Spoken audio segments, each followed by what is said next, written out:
I fear not the dark itself, but what may lurk within it. Welcome to Lurk, bringing you creepy, strange, and bone-chilling stories, with your host, Jamie Jackson.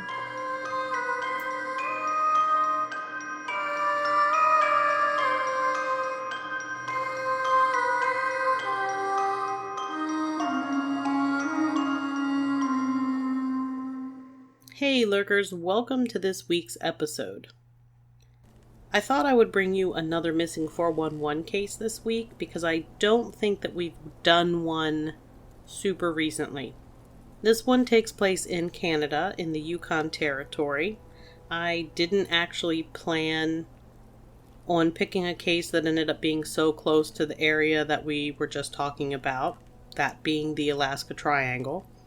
But when I read the details of this case, I was kind of intrigued. So in this episode, we're going to be covering the case of Bart Schleyer. Bart went missing on September 14th, 2004. But unlike some of our other cases, his remains were found on October 4th of the same year. Before we get into the disappearance part, we need to cover the life history of Bart, because knowing his background and history really is what makes this case kind of odd. It's not the only thing, but it's a big part of why this is odd. So Bart Schleyer was born in Cheyenne, Wyoming, March 5th, 1955, to Dr. Otis and Lula Rose Schleyer. Bart's father was a doctor and an avid hunter, and he took Bart on his first hunting trip when he was just 4 years old. Dr. Schleyer actually had Bart tied in the back seat of his Jeep while they chased antelope. I imagine that must have been an incredibly fun time for a 4-year-old. To be tied in the back of a Jeep, probably with the top off, racing around places, chasing antelope.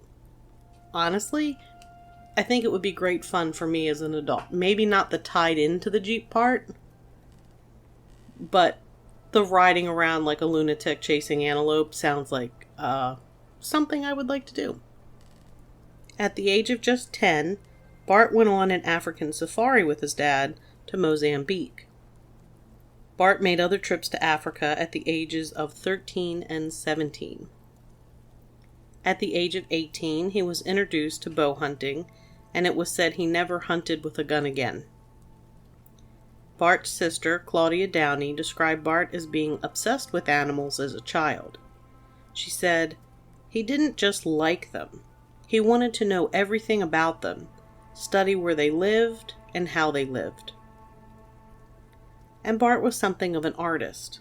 His sister said as a kid he loved drawing pictures of animals, and that continued into adulthood.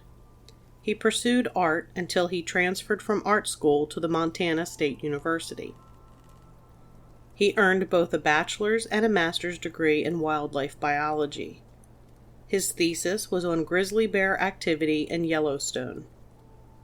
From 1979 to 1991, he worked as project biologist for Montana's Interagency Grizzly Bear Study Team at Montana State.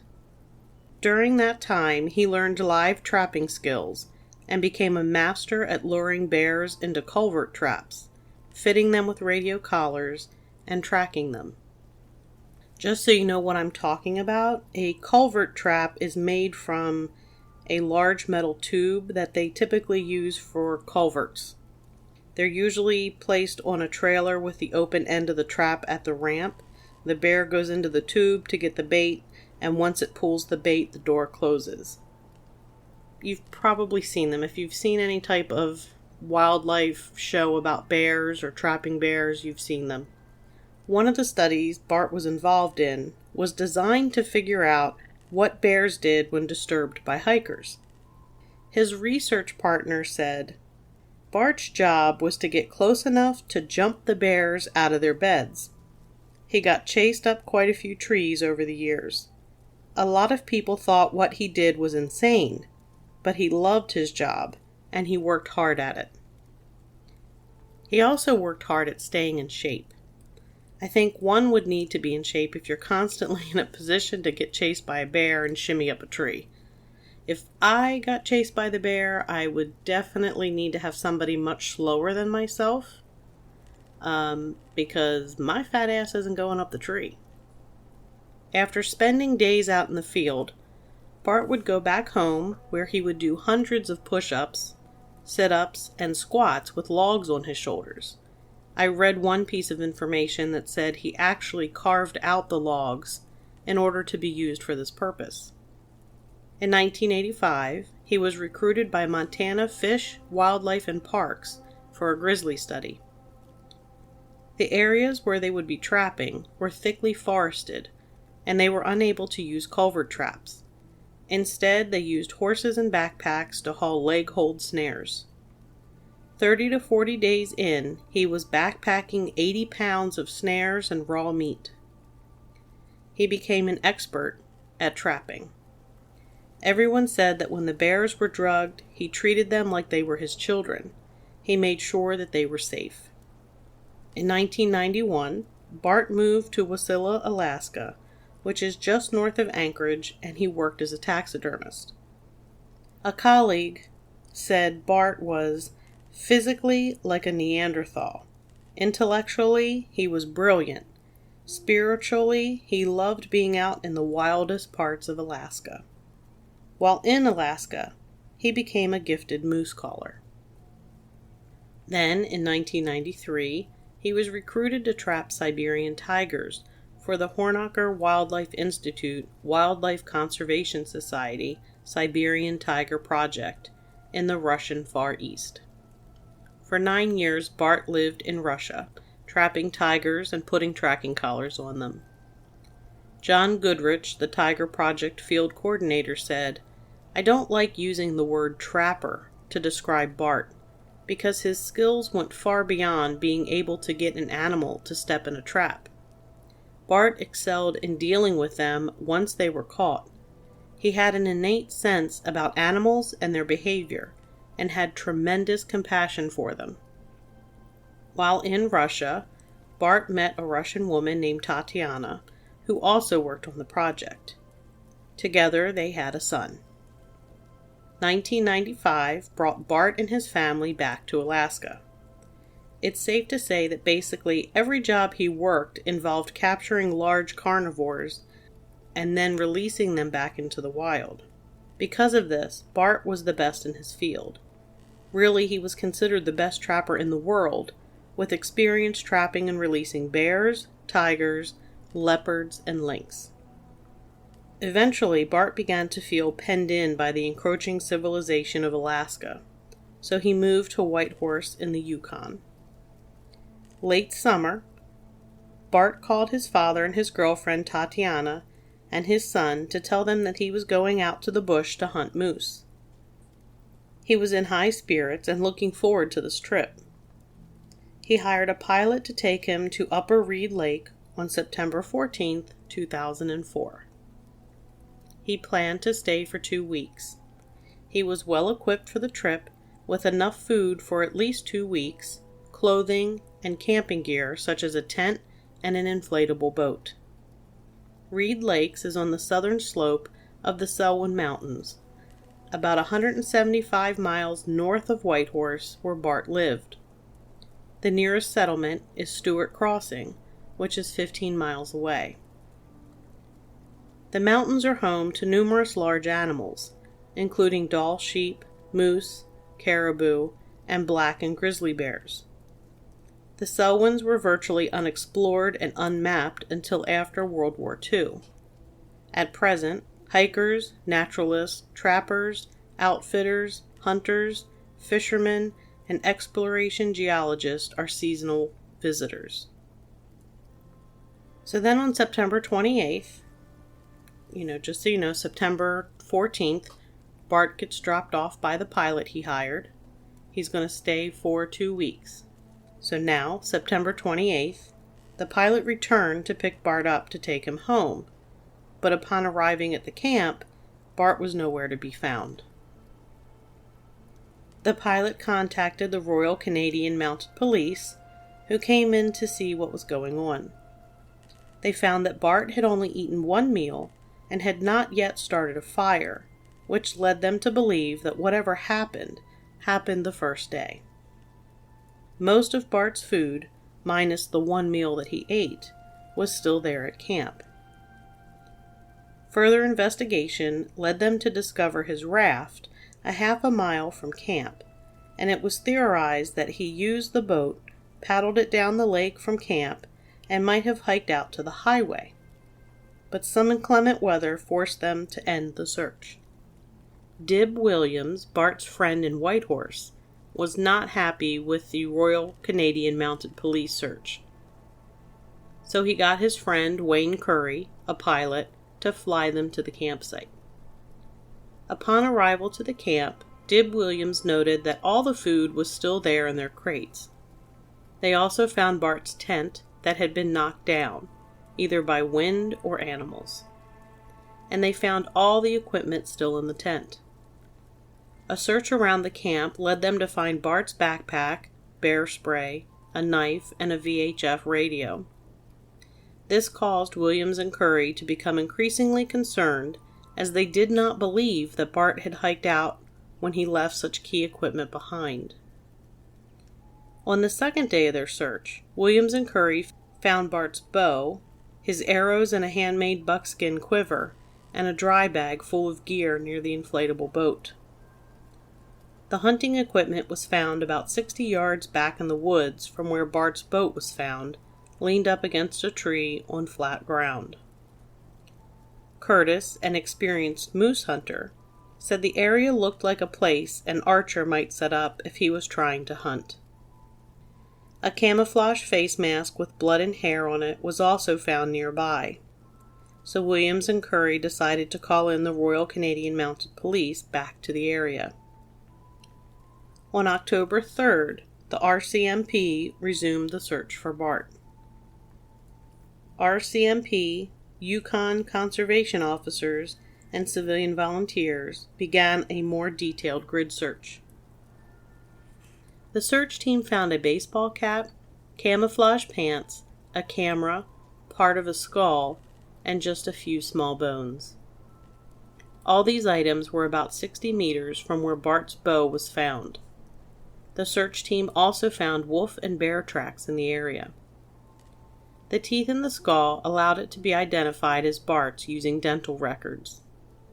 The skull and a few small bones were all that was found of Bart. Since there were grizzly bear tracks found nearby, it was speculated that Bart might have been killed and eaten by a grizzly. This is not unheard of. In 2006, Timothy Treadwell was killed by a grizzly bear, and his death was captured on video. The grizzly bear is native to the Yukon Territory and can weigh up to 800 pounds.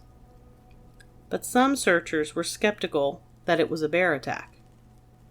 Bone fragments were found in the bear scat from the area, but no fabric was found.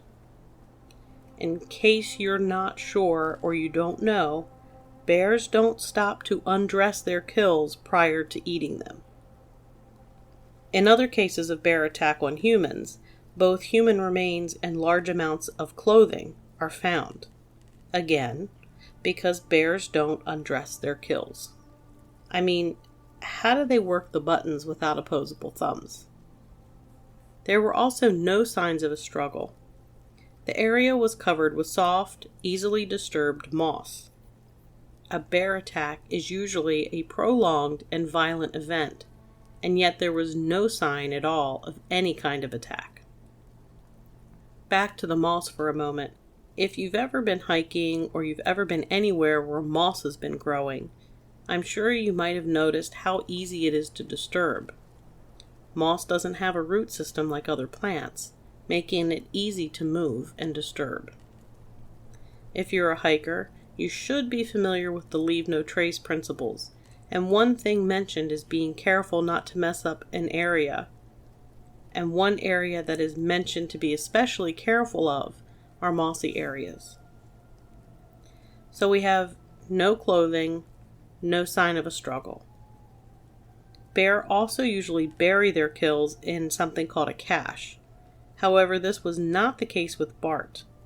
His remains were found in a little patch of sparse spruce lying on the moss.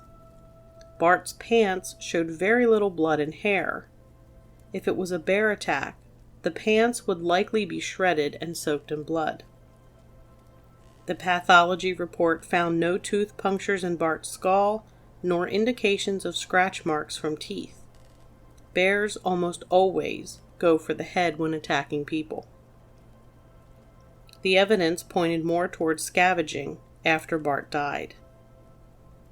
For me, one of the strangest things, and yes, it's stranger than a bear stripping its meal, is that the food was still sitting there at camp. The food was stored in several Action Packer crates. I looked these up. They are Rubbermaid crates made from plastic that are able to be locked with a padlock. I've read through the reviews and the questions and answers just to get an idea of the durability of the container. It is not rated as bear-proof. One person stated that a squirrel was able to easily chew through the lid of his container. Those who might not be hikers or backpackers in bear country may wonder why this is significant. When you're in bear country, it's important to keep your food, toiletries, or anything with any kind of odor in an odor-proof container, either a bear canister or odor-proof bag. A bear's sense of smell is considered to be the best of any animal. Dogs in general have a sense of smell 100 times better than a human's. Specifically, a bloodhound has a sense of smell 300 times better than a human. Bears have a sense of smell 2,100 times better than a human's sense of smell. A bear would have undoubtedly smelled the crates of food at the campsite and would have to, at the very least, attempted to open the crates. A bear shouldn't have had any issue with opening those crates and would have been able to get to the food. It's a free meal prior to the winter, and a hungry bear won't pass that up. Yet the crates of food sat there, completely untouched by anything, for over 2 weeks. So what happened to Bart Schleyer? Was it a bear attack? Wolf attack? My opinion is no, that he didn't die from an actual attack. The other possibility is that he died suddenly from a heart attack or something like an aneurysm. And while that is certainly a good possibility, it doesn't explain why Bart's pants were not on him, and it doesn't explain where the rest of his clothes were. Because, if you remember, they found a pair of pants, and the pants had very little blood on them. It didn't have much on them at all, and they were found off to the side. They weren't kind of grouped together with everything. His shirt wasn't found. None of his other clothing were found other than the baseball cap and like the ski mask he was wearing to keep warm. So where is his shirt? Where is his coat? Where is that stuff? It wasn't in any of the scat that was found in the area. By scat, I mean poop. It wasn't in the bear poop. It wasn't in the wolf poop. Which is significant because typically when they kill something, they eat everything.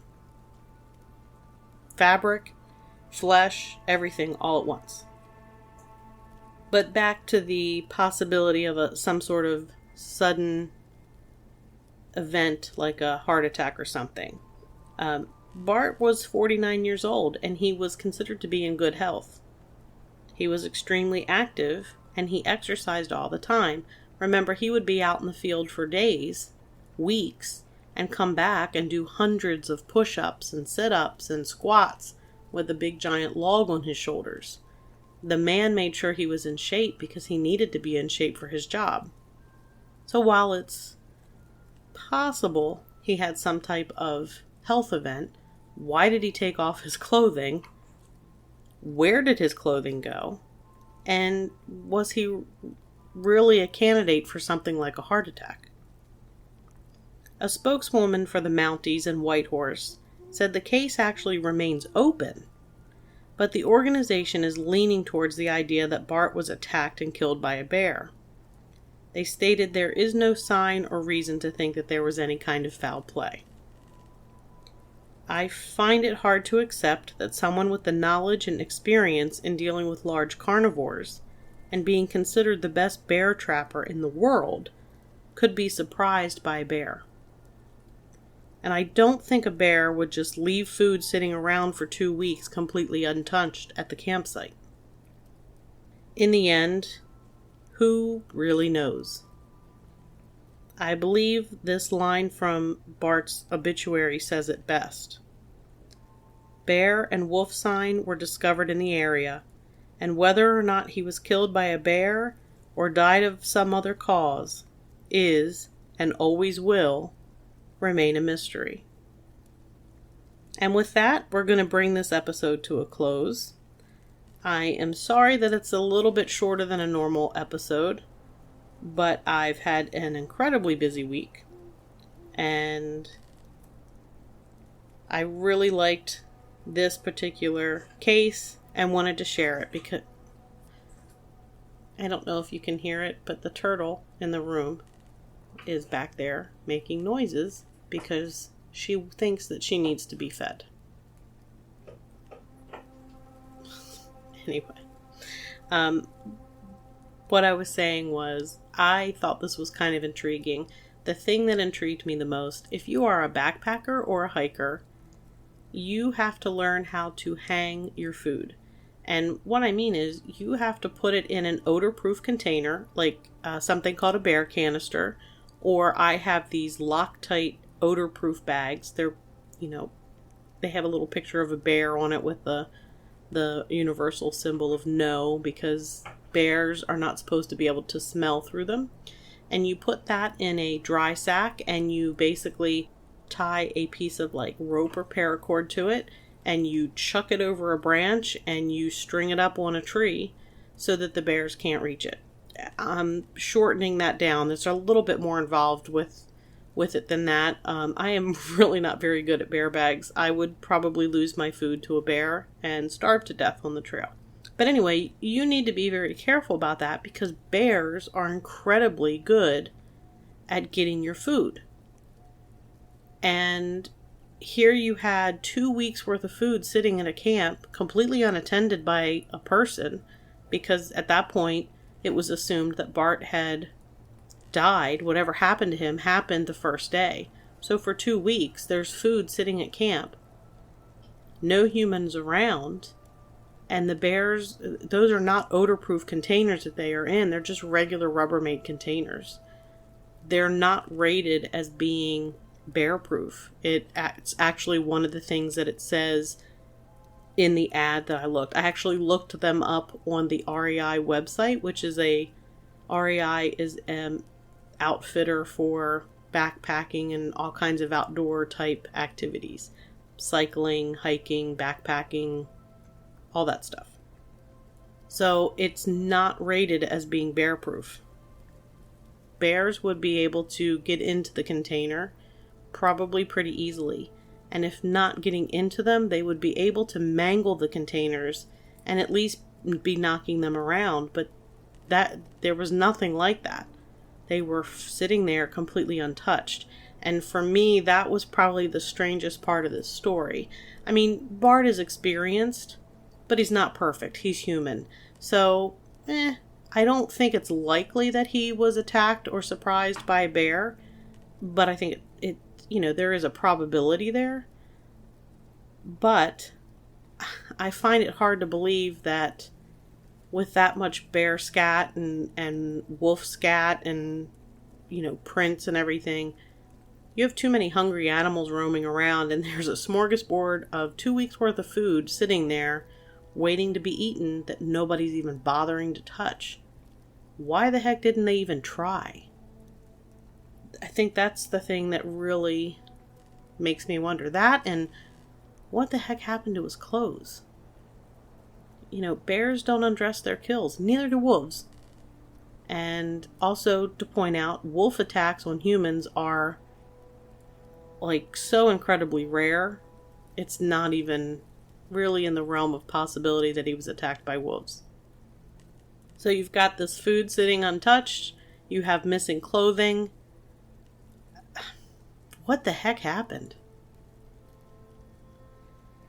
Anyway, that's going to do it for this episode. As always, you can find episodes of Lurk wherever it is that you listen to your favorite podcast or at lurkpodcast.com. On the website, you can also find links to our social media accounts. You should definitely like or follow us on one of those to see photos pertaining to our episodes.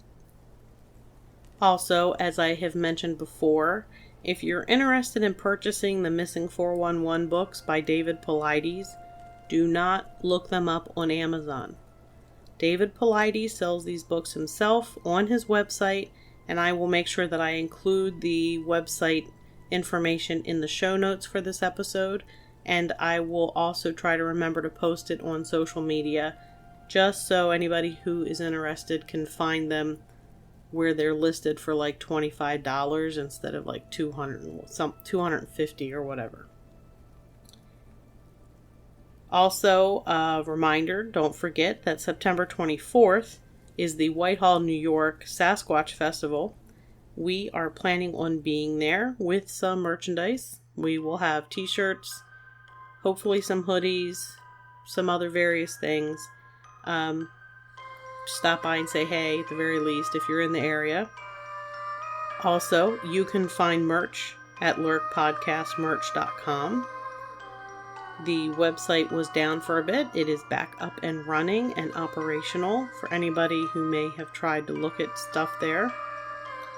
And that's it for information. And until next time, keep lurking.